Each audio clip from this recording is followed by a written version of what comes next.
So, yo, this is my reaction. So, I just seen the video of Tariq Nasheed running up on Tommy Sotomayor. It's interesting. I had a few thoughts on it, though. So, first of all, you got Tariq Nasheed running up on Tommy, who clearly, if you don't know, they got this whole history of things going on. Tariq Nasheed doing that, that's kind of crazy. You know what I mean? When I first saw it, I thought that he had colluded with Vlad. When dude accused Vlad, like, man, did you tell him, you told him I was up here? I'm thinking he colluded with him. I'm like, damn, that's kind of crazy that Vlad would do that. But when Vlad asked that question, I'm like, okay, yeah, if dude told you, everybody probably sent it to Tariq and said, hey, he's coming, Crispy in LA, Crispy in LA. So I'm like, all right, cool. He told him that. He wasn't there. Vlad wasn't a part of it. But what Tariq did on the low is disrespectful to Vlad, because Vlad up there handling business. He done filmed the inside of Vlad shit. It looking crazy in there, some dark, dirty room, kind of pulling the cover back, pulling back the curtain on what's going on behind the scenes of Vlad. Something that we never seen. It just looked like some clean thing all well lit on the couch when we usually watch it. So that's kind of disrespectful on Vlad. But, really, fuck Vlad. Because I'm not tripping on all that. Because Vlad is really just, some white boy making probably too much off the culture anyway, right? But aside from that, you got Tommy Sotomayor. So I will say in Tommy Sotomayor's defense that, he didn't know what was going on, to be real with you. Because you got dude running up on you. He's ready. Tariq is ready.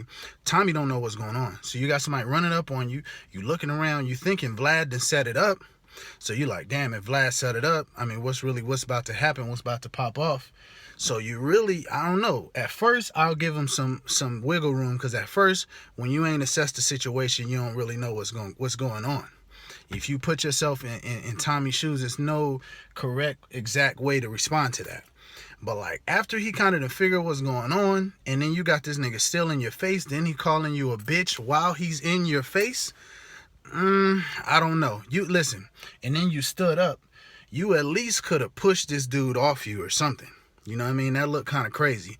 And then you have you got the situation that Tariq is bringing up, saying that he was threatening him. Now, Tommy did definitely make a veiled threat. Now, he didn't directly say, I'm going to do something to you, but if I remember right, and if I find the video, I'll put it in the comments. It was something to the effect of like, well, if somebody's doing this, and I would kill that person. Somebody's trying to block my money and da-da-da, I would kill that person. So he did say something like this. And then the real thing that's going to kill him and stops me from giving Tommy any benefit of the doubt, that video right there, it didn't look shit like that video of him with that chick at that stop. That chick, when he got into an accident, he was calling all kind of bitches. He was somehow slapping, all this kind of stuff. Now that video, right, what I just saw, after he assessed the situation, dude left and came back, got back in his face after he's kind of assessed the situation. That didn't look nothing like that video of what he was doing to that chick at that traffic stop. On top of the fact that we got good evidence to indicate that he's basically then gotten to altercations with women. I've heard him out of his own mouth say he beat a black bitch's ass. His words, not mine. So with that being said, and then that video being out, and then this dude in your face calling you a bitch, like, that don't look too good, bro. It doesn't look too good. Like I said, I wanted to give you the benefit of the doubt in the beginning, but that just don't look too good. Tariq, you're a little goofy for doing that, as far as like running up in the business. And then I'm like, you're promoting Hidden Colors 4 on top of, like, why would you want to promote Hidden Colors 4 in the midst of that foolishness? But, I will say this. If somebody calls you out or makes some type of threat or something like that against you, the onus is really on them. Because I talked to somebody about it right now, and they were like, well, if it's all of that, why Tariq didn't show up and swing on him? Why ain't show up and fight if it's all of that?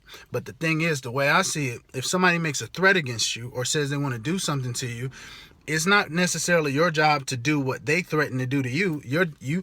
At least me, somebody recently said something against me, I make myself available. So it's like, okay, you say you're going to do something to me, and you're framing it like I'm hiding from you in some type of way, or all you need to do what you need to do is find me. I will make myself available to be found. So he made himself available. And it's like, if you're going to do all of that, and I'm in your face, I done called you a bitch, and all of this right here in front of your chick, it's just kind of like, what is you going to do? You know what I mean? But I don't know, man. I don't know. Like I said, was it not for that traffic video where he got in an accident with the chick? He was cursing that chick out, talking to her all kinds of crazy. And his cases, if I'm not mistaken, he has cases, domestic violence cases, where he's beating up women and all of that. Were it not for that, I'll probably give him the benefit of the doubt, because there's no one particular way to respond in that kind of situation. And if you ain't been in that kind of situation, you're not thinking like, man, damn, what's up? I mean, did you set me up? What's going on? He up there, he ain't got nothing with him but like a chick with him. So, it's an odd situation. Now, Tariq, is that a little juvenile to be doing some stuff like that? I think so. You know what I mean? It's a little juvenile. It's kind of like, couldn't you just let it go? You know what I mean? But I could see the argument he's making of exposing this dude, because, we knew he was a coward. Look at the way he talked to that woman, exposed himself as a coward. And the rest of the evidence exposes that, it all looks real weird. So I expected nothing less. I don't think he wants to fight no fight like that where he may lose or something like that. I don't necessarily see someone as courageous that acts in the manner that things that I've seen Tommy Sotomayor do in regards to that incident, and that just kind of matched up the way he attacks women. I'm not talking about him giving his opinions, I'm not talking about that. I'm talking about the way he attacked that lady at that accident thing, and it's just the way he does that. I don't know. It just didn't. He didn't strike me as someone that's courageous, that's looking for some type of fair fight, or where he may be perceived to be outmatched. But I don't think Tariq necessarily, a dude with 3 kids, needs to be running up on people and doing all of that. Like, he living the gangster life. Meanwhile, this dude over here doing millions in sales with kids and all kind of people looking up to him. But like I said, I could see both sides. But that's all I want to say. That was just my thoughts on that incident. Tommy definitely, it kind of exposes it, because it don't look like that car accident video, man. It just don't. Tariq, man, relax, brother. You got kids and all type of stuff, man. So, but shit, that's all I got to say, man. Peace.